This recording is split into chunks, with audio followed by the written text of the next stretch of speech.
शान्तं शाश्वतम् अप्रमेयमनघम् रक्तोत्पलं बिभ्रतिं सौम्या रत्नघटस्थरक्तचरणां ध्यायेत् परामंबिकां। धर्म की अधर्म का प्राणियों में विश्व का कल्याण हो, गौ माता की सेवा हो। बोली कंकालेश्वर महादेव की जय हो। मुक्तेश्वर महादेव की। ओम नमः पार्वती पतये हर हर महादेव। भगवान नाग देवता का मंदिर, शंकर जी की स्थापना, गणेश जी की स्थापना, हनुमान जी की स्थापना की है। इसी अवसर पे उन्होंने हमें भी आमंत्रित किया है। पहले तो ये जान लें कि मैं पौड़ी से आया हूँ, क्यों कालेश्वर मंदिर से आप में से कई लोग गए भी होंगे वहाँ। माँ निर्गुण निराकार हैं और वही परमात्मा सगुण साकार है। प्रिय सज्जनों, क्षेत्र में यहाँ आने का पहली बार अवसर मिला है। आप लोगों का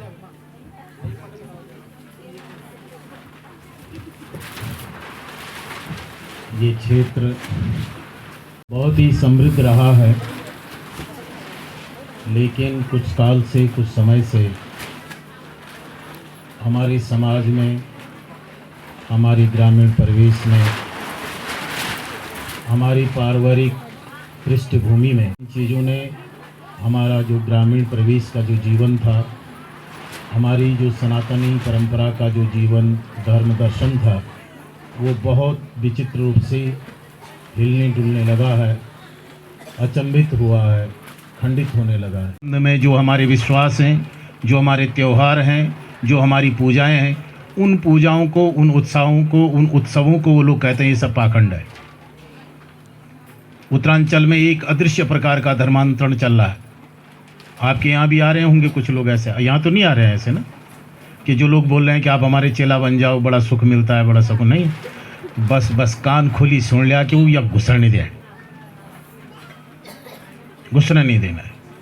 ये सावधान रहना। ये माताओं से इसलिए कुल देवता का जो मंत्र है, उस मंत्र की दीक्षा प्राप्त कर लेनी है, उस मंत्र को जान लेना है और उस मंत्र का जाप शुरू करना है।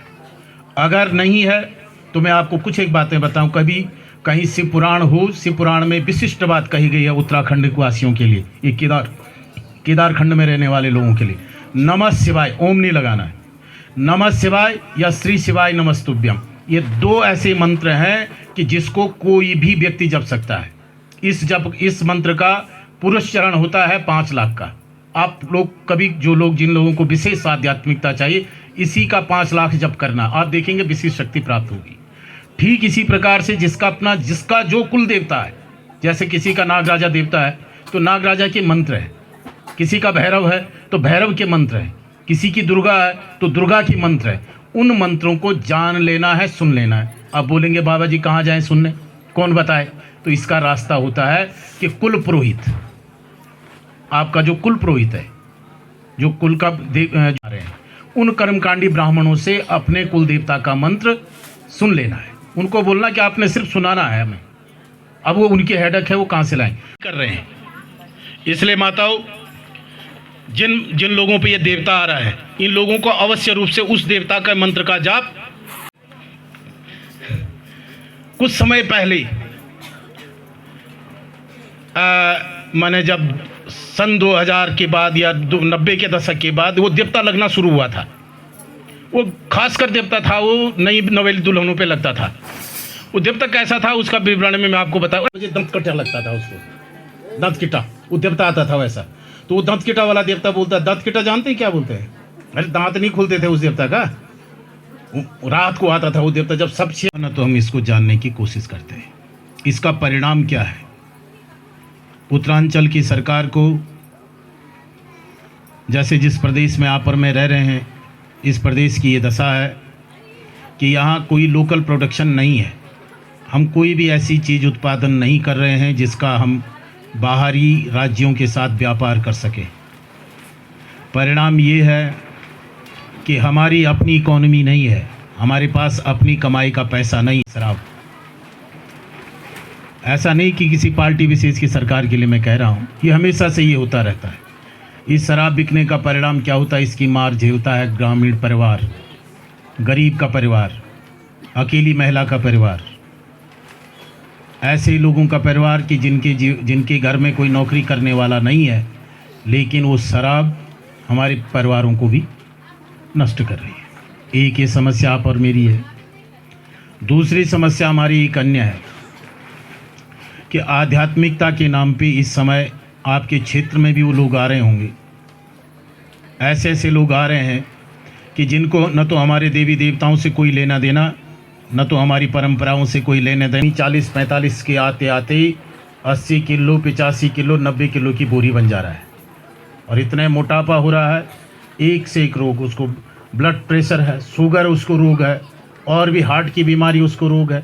ये सब इसलिए हो रहा है क्योंकि हम ग्रामीण परिवेश के हिसाब से रहना नहीं चाह रहे हैं। हमने बाजारीकरण करने के चक्कर में बाजारी चीज़ों का भक्षण करना शुरू किया, बाज़ार से मिलने वाली माने काम है। लेकिन जितना भी हम कह सकते हैं आपको बताते हैं, दो चीज़ों से बड़ी सावधान रहना है। एक ये चीज़ कि जो लोग हमें बाजारीकरण करने के लिए उकसा रहे हैं, बाजारीकरण के उकसावे में नहीं आना है। अपनी जो ग्रामीण परिवेश की हमारी जो जीवन शैली है, ग्रामीण परिवेश की जो हमने जीवन जीने के आवश्यक संसाधन हैं, उन संसाधनों का परित्याग नहीं करना है। वो संसाधन क्या है? हमारी ग्रामीण परिवेश का सबसे प्रथम संसाधन पशुपालन, गौपालन और कृषि है। व्यक्ति मर जाता है तो उसका लिंगवास किया जाता है। लिंगवास जानते हैं ना? लिंग लोड़ा लाते हैं, एक लिंगवास किया जाता है। वो लिंगवास क्या है जानते हो आप लोग? वो साधारण प्रक्रिया नहीं है। लिंगवास का मतलब है कि वो व्यक्ति मरने के बाद शिव सायुज्य प्राप्ति किया है, शिव स्वरूप हो गया है, इसलिए उसको कहते हैं लिंगवास। लिंगवास का मतलब शिव में वास हो गया है। तो उत्तर जो हरिद्वार है, हरिद्वार से ऊपर के क्षेत्र में मरने वाला कोई भी स्त्री और कोई भी पुरुष जो इस क्षेत्र में देह त्याग करता है, केदार खंड आने वाला नहीं कि हम हैं क्या। आपको बता दें, मैं तो गढ़वाली ब्राह्मण का पुत्र हूँ, और अब मैं साधु हूँ, ब्रह्मचारी हूँ, नैष्ठिक ब्रह्मचारी में रह रहा हूँ। पूरे भारतवर्ष में अनेकानेक साधु संतों से मैं मिला हूँ, कई विशिष्ट साधुओं से और बड़े बड़े पदवी वाले साधुओं से मिला हूँ। लेकिन मैं एक चीज़ बड़े उससे कहता हूँ, गौरव से कहता हूँ कि आध्यात्म का, देवताओं के संबंध में जो अनुभव मेरा है उत्तराखंड में रहने के कारण, उतना उन लोगों को नाक रगड़ने के बाद भी उनको वो प्राप्त नहीं हुआ है।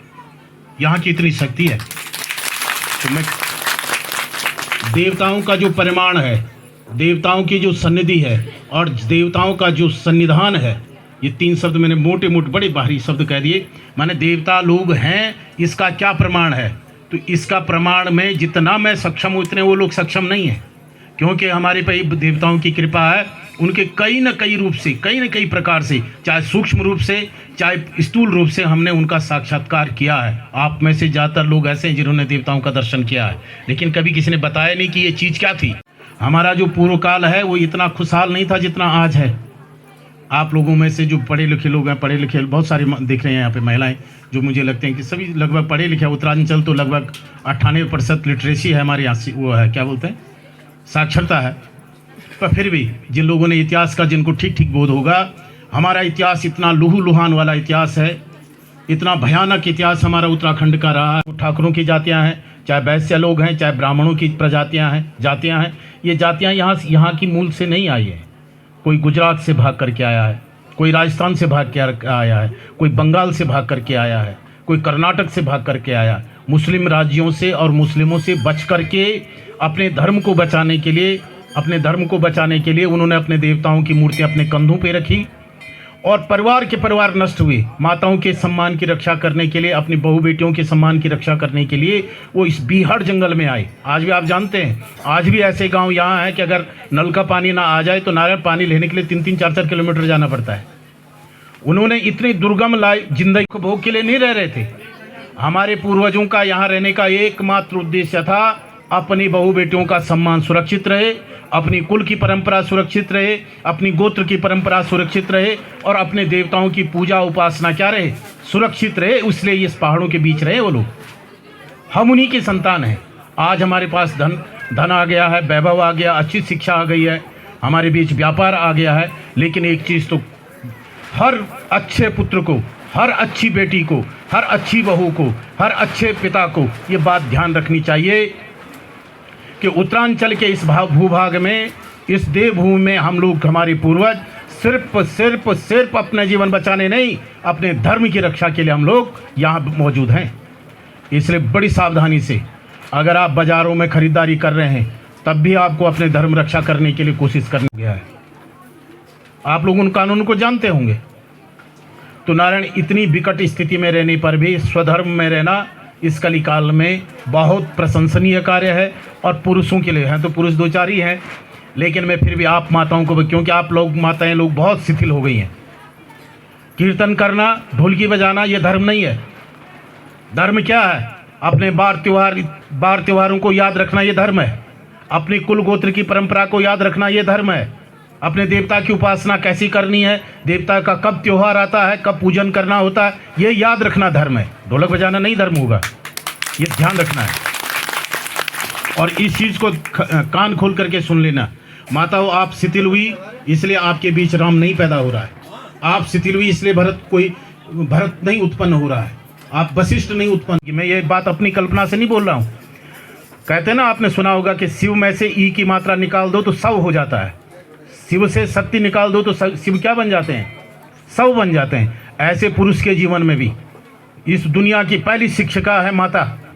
जहाँ माता ने धर्मपूर्वक बच्चे का अनुशासन किया, धर्मपूर्वक अपनी बच्चियों को सिखाना शुरू किया। अपनी बेटी को धर्म बचपन से ही सिखाना है। नहीं तो परिणाम जान रहे हो क्या हो रहा है आजकल? जाता क्या हो रहा है? ओहो, आप लोग मेरा बहुत बातों को बुरा मत मानना भाई, कड़वी बात सुन जरूरी छान, क्योंकि बाकी लोगों तुम तो दक्षिणा चक्कर में नहीं बताओ, मेरे तो कोई फर्क नहीं पड़। ठीक है, आपको मैं एक चीज़ बता रहा हूँ, आप अपनी बेटी को धर्म नहीं सिखा रहे हैं। परिणाम क्या होने चाहिए थे? वो 15-16 साल होने चाहिए, पता नहीं लग रही का भागनी जुआ। बाद में बोल कहाँ जी हम प्यार में अंधे हैं, और पहुँच गए वो देहरादून।